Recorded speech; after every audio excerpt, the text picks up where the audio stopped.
Positive intelligence is a measure of what percentage of time your mind is serving you versus sabotaging you. And PQ is your positive intelligence score. There is a tug of war inside your head between your saboteurs and your sage. Everyone has the judge saboteur, and then depending on your personality, one or two other saboteurs with names like controller, victim, avoider, or pleaser. On the other side, your sage has 5 great powers that are mostly untapped. You can easily learn to weaken your saboteurs and build up your sage. This increases your positive intelligence or PQ score, which is a measure of your sage versus saboteur power.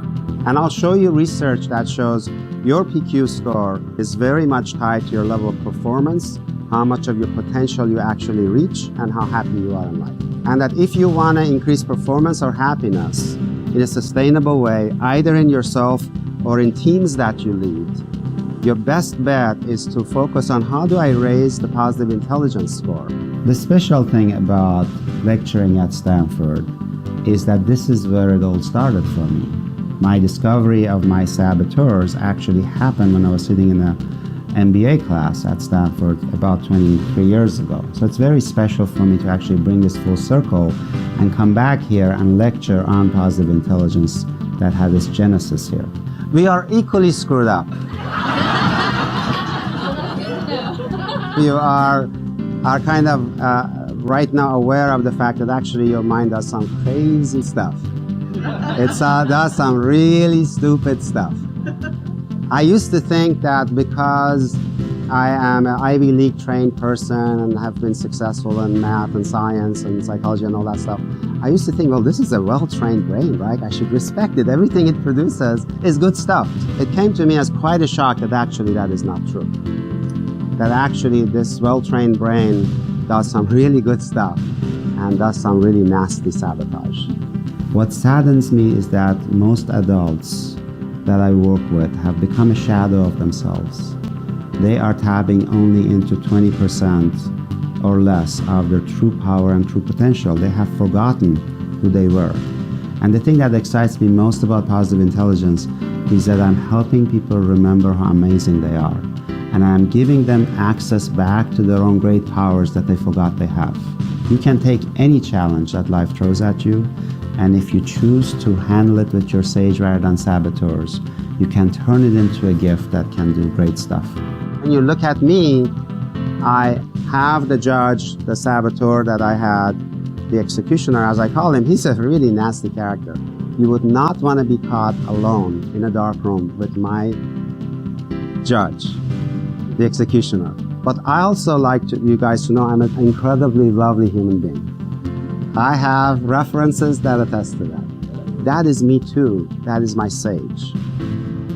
And the question is, as a leader, if you are leading me, my question to you is, which side of me are you going to bring out? As a leader, as a parent, as a spouse, you bring out either the saboteurs in the other person or you bring out the best, the sage in them.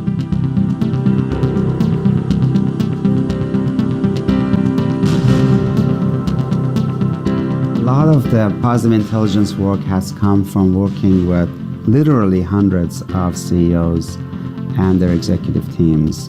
And what makes it so practical is that when I coach a CEO or members of their executive team, week after week I have to be on the phone with them or in a meeting with them and ask, so were you able to implement the strategy we talked about? Were you able to use this tool that we devised? And if the answer is no, the question is, well, was it the right tool? Was it a easy enough tool? Was it a tool that actually fits people's busy schedules? And honing it and honing it and honing it until there are tools and techniques that actually fit. So that's a question that always comes up.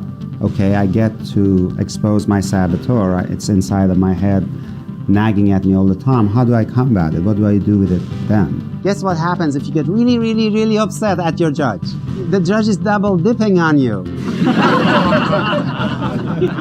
So it's having you, it's having you have the judge feeling, and then having you judge the judge feeling, which is twice the judge. It's the double dipping strategy. So don't get upset at your saboteurs. Notice them and label them. Notice them and label them. Your enemy, if it's going under the radar and pretending it's your voice, has a lot more power than when it gets labeled every time it shows up. Increasingly, when I went back to people and said, the work we did a year ago, how is it going?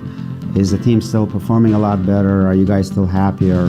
When over and over again they told me that I had not only changed the dynamics of the team, but changed individuals' lives, what I realized is that this was having a far more profound impact than I even initially thought it could. So as a result, in the introduction to the book, what I say to the reader is, please have very high expectations of what you can get out of this book. Please consider this something that can absolutely change your life, and please do not settle until you have that kind of impact from reading the book.